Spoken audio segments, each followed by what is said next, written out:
Frédéric Bosser nous a rejoint sur le plateau de 64 minutes. Bonsoir, merci d'être avec nous en direct sur TV5 Monde. Alors vous êtes une figure reconnue du secteur de la bande dessinée.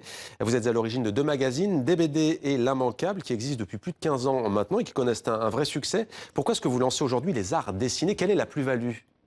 Alors, la plus-value est toute simple. Moi, je suis un passionné de dessin depuis des années. Bon, évidemment, la porte d'entrée, c'était la bande dessinée, parce que quand beaucoup d'artistes ou des journalistes, c'est la porte d'entrée, c'est chose facile à se trouver quand on est en province. Et donc, c'est vrai que j'ai grandi avec Spirou, Tintin, Pilote, Métal Hurlant. Et après, c'est vrai que quand je suis arrivé à Paris, en allant voir les auteurs de bande dessinée, parce que j'ai commencé par monter des ventes aux enchères de bande dessinée, et tous me parlaient, bah tiens, moi, je suis influencé par un tel, je regarde un tel, un tel. Donc, du coup, très rapidement, j'ai commencé à travailler sur des auteurs, des illustrateurs de manière générale, c'est-à-dire des gens qui peuvent faire des couvertures de livres, des affiches de films et compagnie. Et après, j'ai étendu mon domaine à, si vous voulez, d'autres pays européens, c'est-à-dire l'Espagne, l'Italie, les États-Unis, Amérique, enfin, européens et mondiaux. Et donc, du coup, je continue à monter des ventes comme ça. Et puis après, en faisant le DBD 2-3 ans après, j'avais envie d'aller voir des personnalités qui aimaient la bande dessinée. Donc je suis allé voir Bolloré, Patrice Lecomte, Braoudé, Gérard Pires. Voilà, on avait tout un panel d'artistes. Et du coup, à un moment donné, on s'apercevait que ces gens-là, ils s'étaient regardés de la bande dessinée, de l'illustration, des choses comme ça. Donc à fur et à mesure, voilà, en allant voir par exemple De Coufflet, en allant voir Guy Hôtel, son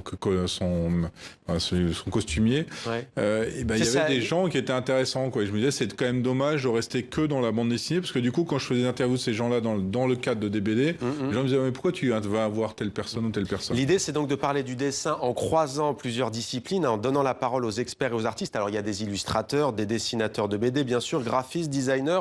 Tous les métiers tournant autour du dessin sont représentés. Il y a notamment un entretien avec le dessinateur britannique Jamie Hewlett, auteur de BD et graphiste. Pourquoi lui? Il a écrit The Greatest, le plus grand. Pour moi, c'est vraiment quand j'ai commencé à m'ouvrir sur d'autres domaines, c'est vraiment celui qui réunissait tous les dessins, quoi. C'est-à-dire le manga japonais, le comics américain, la bande dessinée européenne, et en plus qui tout de suite a ouvert, c'est-à-dire avec Gorillaz. Je sais pas si vous avez suivi cette fantastique histoire avec Gorillaz.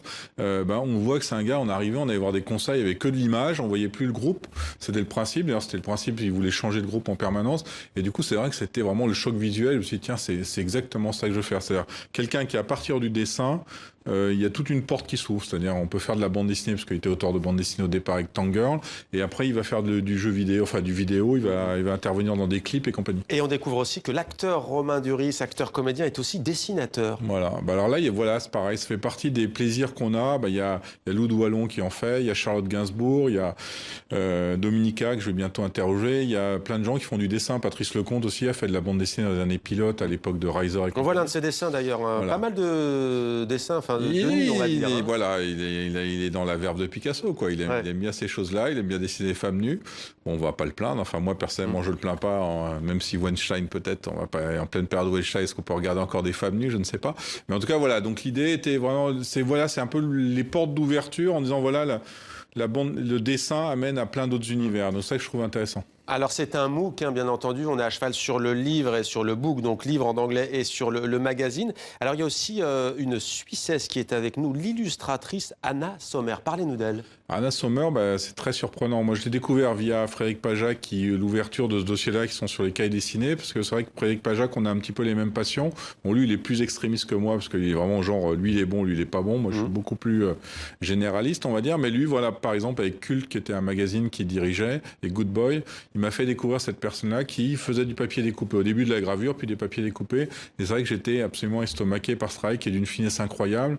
Je suis allé voir 2 masterclass d'elle, une à Lausanne et une à Delémont, qui est 2 festivals.